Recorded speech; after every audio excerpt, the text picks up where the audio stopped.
Bismillahirrahmanirrahim. Assalamualaikum warahmatullahi wabarakatuh. Innal hamdalillah nahmaduhu wa nasta'inu wa nastaghfiru wa natubu ilaihi wa na'udzu billahi min syururi anfusina wa sayyiati a'malina. May yahdihillahu fala mudhillalah wa may yahdihillahu fala hadiyalah. Asyhadu an la ilaha illallah wa asyhadu anna Muhammadar Rasulullah. Sebelum masuk materi, izinkan saya memperkenalkan diri terlebih dahulu. Nama saya Nabila Ajli Danisa dengan NIM 14012131112 dari kelas MB 4503. Di sini saya akan menjelaskan materi yang berjudul mewujudkan keluarga Islam. Keluarga menurut Islam adalah perkawinan atau pernikahan menurut bahasa berkumpul atau bercampur. Secara istilah adalah ijab qabul yang menghalalkan persekutuan antara laki-laki dan perempuan yang menunjukkan kata menikah. Dalam agama Islam diajarkan dalam membentuk keluarga sakinah yang merupakan harapan dalam setiap pasangan yang membina rumah tangga, kehidupan keluarga termasuk suatu yang bersifat fitrah. Hukum pernikahan dibagi 4, yaitu wajib, sunnah, haram, dan makruh. Yang pertama adalah wajib. Wajib menikah menurut Islam adalah menikah hukumnya wajib bagi yang sudah mampu, nafsunya telah mendesak dan takut terjerumus pada perzinahan, serta sudah punya calon untuk dinikahi. Dari hadis riwayat Bukhari dan Muslim, yaitu wahai para pemuda, bila di antara kalian sudah ada yang mampu menikah, hendaklah ia menikah, karena matanya akan lebih terjaga dan kepalanya akan lebih terpelihara. Dan bila ia belum mampu menikah, hendaklah lebih terpelihara dan bila ia belum mampu menikah, hendaklah ia saum, karena saumnya adalah sebagai perisai. Kemudian yang kedua adalah sunnah. Adapun bagi orang-orang yang nafsunya telah mendesak dan mampu menikah, tapi masih dapat menahan dirinya dari berbuat zina, hukum menikah baginya adalah sunnah. Nikah baginya lebih utama, yaitu dari riwayat Baihaqi meriwayatkan hadis dari Abu Umamah bahwa Nabi Muhammad pernah bersabda, nikahlah kalian karena bangga dengan banyaknya jumlah kalian dibandingkan umat-umat lain, dan janganlah kalian seperti pendeta-pendeta Nasrani. Kemudian menikah hukumnya haram. Menikah hukumnya haram bagi seseorang yang yakin tidak akan mampu memenuhi nafkah lahir batinnya, atau kalau menikah akan membahayakan pasangannya dan nafsunya pun masih bisa dikendalikan, hukumnya haram untuk menikah. Nabi pernah bersabda, bila seseorang laki-laki sadar tidak mampu membelanjai istrinya atau tidak mampu membayar maharnya, tidak diwajibkan untuk menikah atau diharamkan. Kemudian yang keempat adalah makruh. Bagi seseorang yang tidak mampu memenuhi kebutuhan lahir batin istrinya, namun istrinya mau menerima kenyataan tersebut, hukumnya adalah makruh. Islam tidak mengenal pacaran. Yang ada hanyalah ta'aruf atau perkenalan. Pacaran bukan konsep Islam. Pacaran lebih cenderung untuk melakukan perzinahan.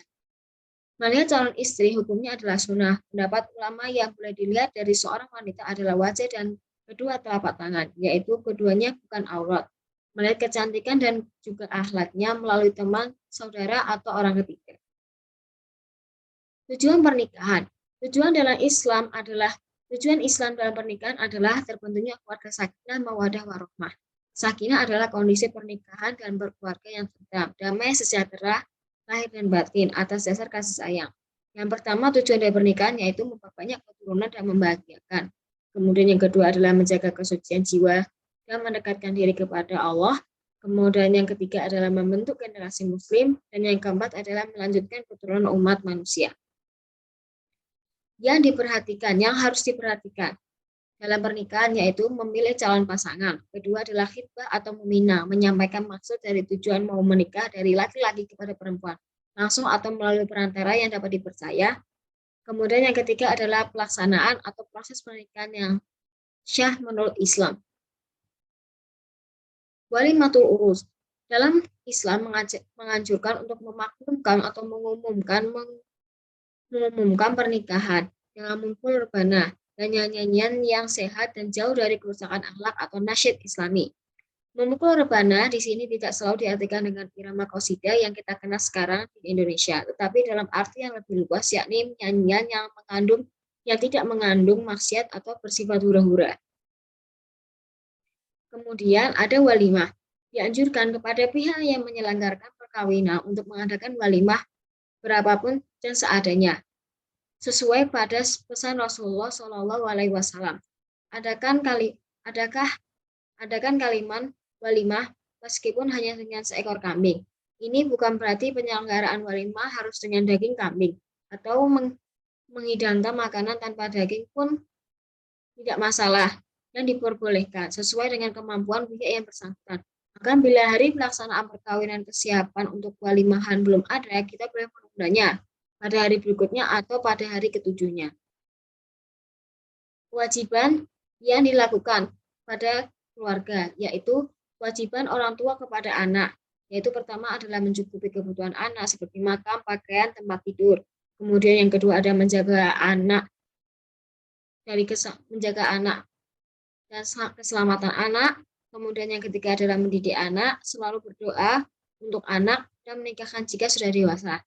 Kemudian kewajiban anak pada orang tua, yaitu pertama adalah mematuhi perintah orang tua, berbuat baik pada orang tua, berkata dengan lemah lembut, merendahkan diri di hadapan kedua orang tua, dan berterima kasih pada mereka.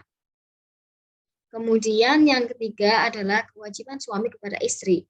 Kewajiban suami kepada istri yaitu yang pertama adalah menggauli istri dengan sopan. Terdapat pada surat An-Nisa ayat 19. Kemudian yang kedua adalah memberikan nafkah batin, keamanan, ketenangan termasuk biologis. Kemudian yang ketiga adalah memberikan nafkah lahir. Kemudian yang terakhir adalah kewajiban istri kepada suami. Yang pertama adalah taat kepada suami dalam segala-galanya, kecuali perintah dan larangannya bisa mendatangkan murka kepada Allah. Kemudian yang kedua adalah Rasulullah SAW melarang istri berpuasa sunnah selama suaminya ada di rumah. Jadi hadis riwayat Al-Bukhari, seorang istri tidak dibenarkan mengizinkan seseorang masuk ke rumahnya kecuali bila sudah diizinkan oleh suaminya. Hikmah nikah yaitu pertama ada memelihara ketinggian derajat manusia, memelihara garis keturunan, dan mengembangkan kasih sayang. Bagaimana jika dengan hukum nikah beda agama? Hukum nikah beda agama pasti sudah sangat dilarang dan diharamkan oleh Islam berdasarkan dalil Al-Quran dan fatwa ulama. Sekian dari saya, maaf jika ada salah kata. Wassalamualaikum warahmatullahi wabarakatuh.